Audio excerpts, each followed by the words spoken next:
Bismillahirrahmanirrahim. Assalamualaikum warahmatullahi wabarakatuh.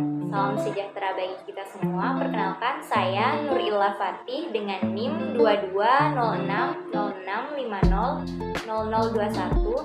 Saya dari Program Studi Pendidikan Administrasi Perkantoran kelas A, Fakultas Ilmu Sosial dan Hukum, Universitas Negeri Makassar angkatan 2022. Di sini saya akan menjelaskan kembali video yang sudah saya tonton mengenai kuliah umum kebudayaan bersama Bapak Profesor Dr. Andes Hedi Sri Ahimsa Putra. Jadi di dalam video tersebut Pak Hedi menjelaskan tentang kebudayaan. Dimulai dari paradigma. Pak Hedi membaca buku Thomas Kuhn.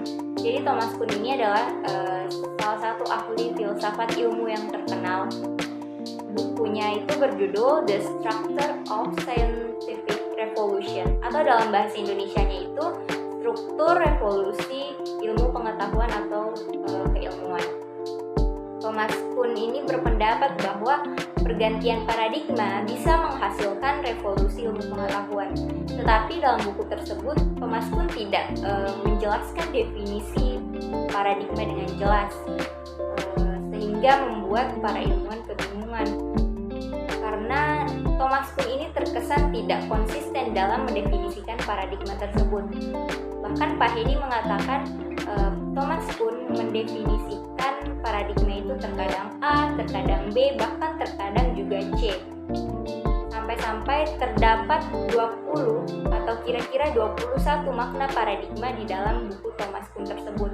Nah, dari sinilah karena Thomas Kuhn ini kurang jelas dalam mendefinisikan paradigma atau tidak konsisten, membuat para ilmuwan lain itu kebingungan akan definisi paradigma oleh Thomas Kuhn ini.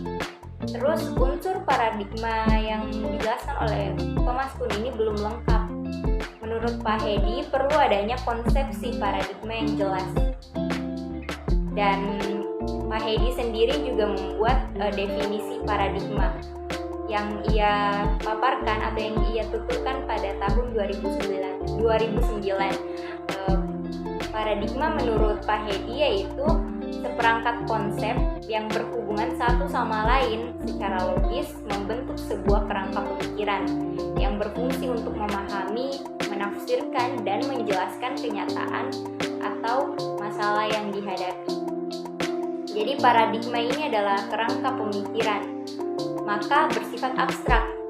Ada yang menyebutnya kerangka teori, kerangka konseptual, dan di dalam paradigma ini ada elemen konsep-konsep yang berhubungan satu sama lain secara logis karena adanya pada dataran pikiran satu unsur dengan yang lainnya berhubungan tetapi tidak berlawanan. Baik, setelah definisi dari paradigma, kita berlanjut ke pandangan tentang kebudayaan.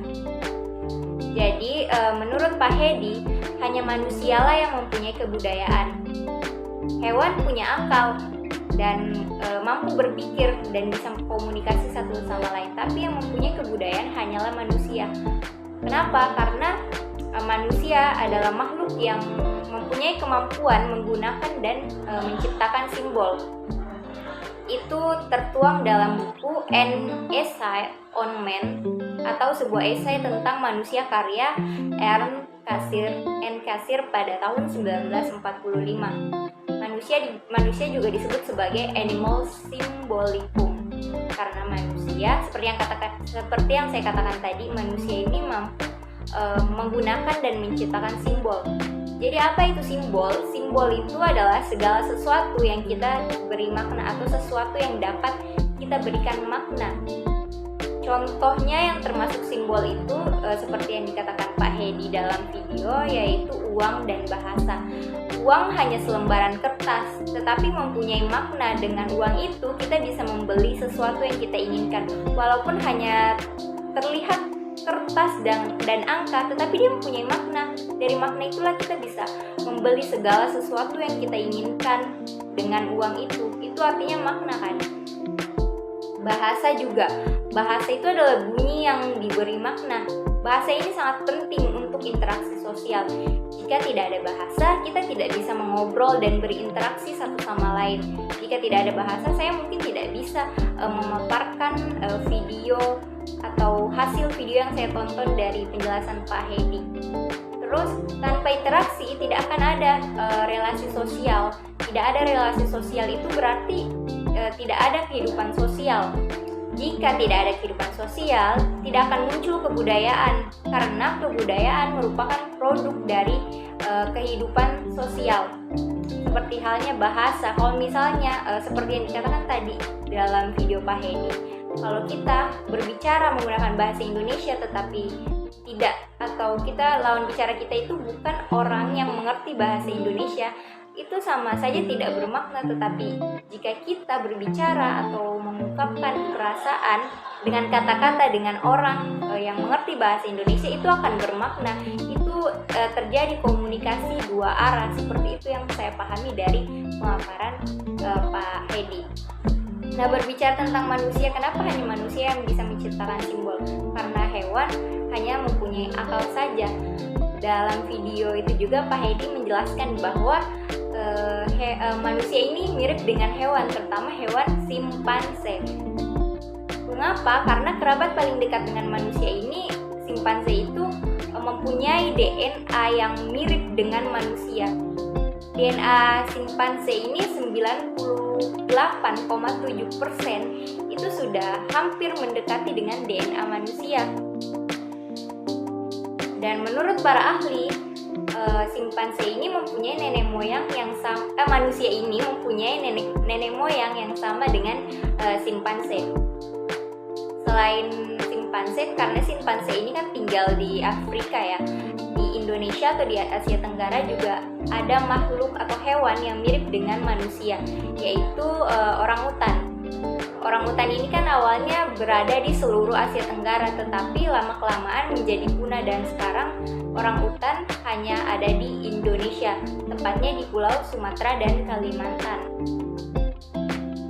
Dan kesamaan DNA manusia dengan orangutan ini adalah 96,4%, yang dimana artinya DNA simpanse yang 98,7% ini lebih tinggi kan dibanding orangutan itu. Berarti dapat disimpulkan bahwa simpanse memang mirip dengan manusia, atau dia lebih unggul gitu DNA-nya dibanding orangutan dengan manusia. Nah, setelah penjelasan mengenai pandangan tentang kebudayaan ya, itu tadi yang membedakan antara manusia dengan hewan dan juga kemiripan antara hewan yaitu simpanse dengan manusia, kita beralih ke materi selanjutnya, yaitu bentuk atau wujud kebudayaan. Dalam video yang dijelaskan Pak Hedi ini lebih ke wujud kebudayaan sih. Jadi ada 4 wujud kebudayaan menurut Pak Hedi. Yang pertama itu wujud material atau fisik. Contohnya seperti saat kita mempunyai rumah, HP, dan laptop, itu kan fisik atau yang dapat dilihat dan disentuh. Itu wujud yang pertama. Wujud yang kedua yaitu wujud perilaku. Contohnya saat kita makan, minum, serta berdiskusi di dalam kelas atau di dalam perkuliahan. Wujud yang ketiga yaitu wujud lisan. Contohnya saat kita bernyanyi, bertutur, berujar. Bahkan pada saat saya berbicara, mempresentasikan atau menjelaskan kembali video dari kuliah umum Pak Hedi itu juga termasuk wujud lisan, karena saya berbicara kan, seperti itu. Dan wujud yang terakhir menurut Pak Hedi itu adalah wujud gagasan. Contohnya nilai-nilai pengetahuan yang kita punya.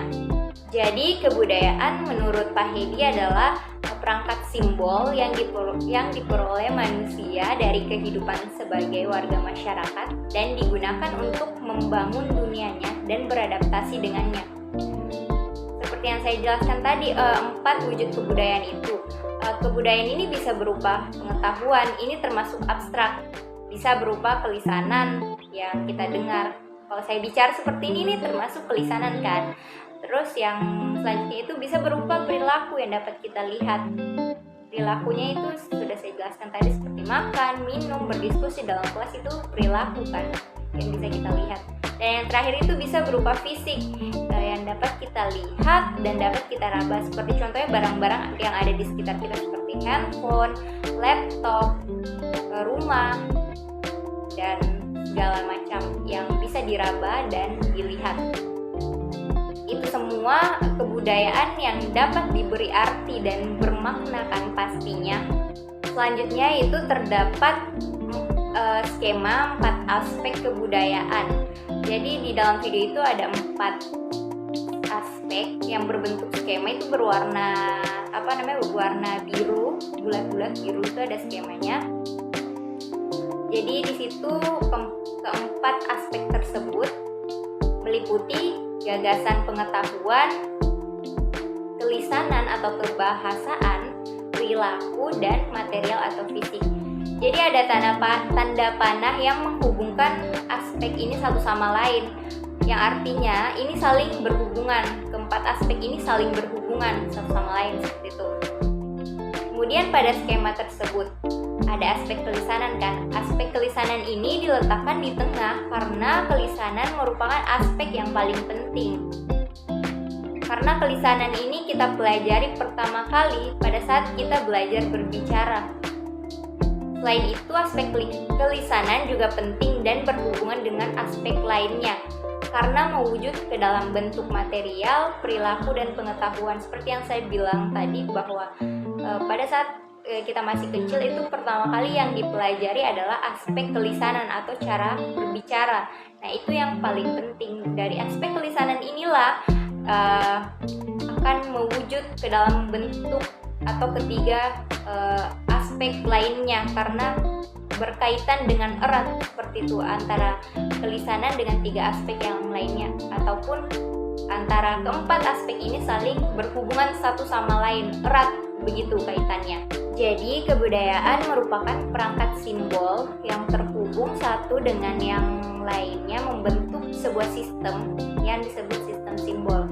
Kemudian sistem simbol ini mempunyai unsur-unsur simbolik, dapat dipecah menjadi unsur-unsur yang lebih kecil, mulai dari subunsur, kemudian menjadi item, kemudian menjadi traits, dan seterusnya.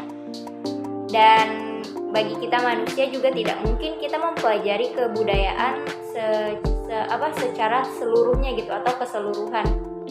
Misalnya seperti yang dikatakan Pak Hedi tadi, karena ini di UGM Pulau Jawa, tidak mungkin semua mahasiswa itu mempelajari kebudayaan yang ada di Pulau Jawa atau kebudayaan Jawa seluruhnya. Kalau misalkan dia mahasiswa teknik arsitektur, pasti dia lebih tertarik untuk mempelajari contoh-contoh rumah adat Jawa seperti itu. Terus contoh lainnya itu seperti mata pencaharian. Mata pencaharian ini kan terbagi menjadi banyak macamnya. Misalnya seperti mata pencaharian petani. Nah, mata pencaharian petani ini dibagi lagi. Entah itu dia petani di ladang atau petani di sawah. Kalau dia di sawah pasti dia menanam padi. Kalau dia petani di ladang, bisa jadi dia menanam ubi, sayur-sayuran atau segala macam yang dapat ditanam di ladang. Kemudian itu unsur kebudayaan. Unsur kebudayaan itu terkait satu sama lain secara fungsional.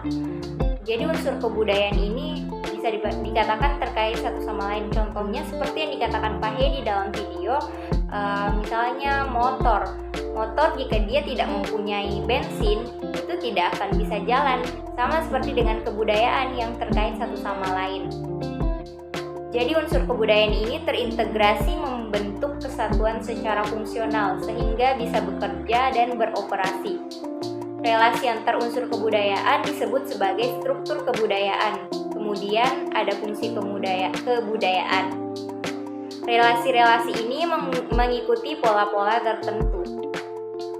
Selanjutnya itu asal kebudayaan.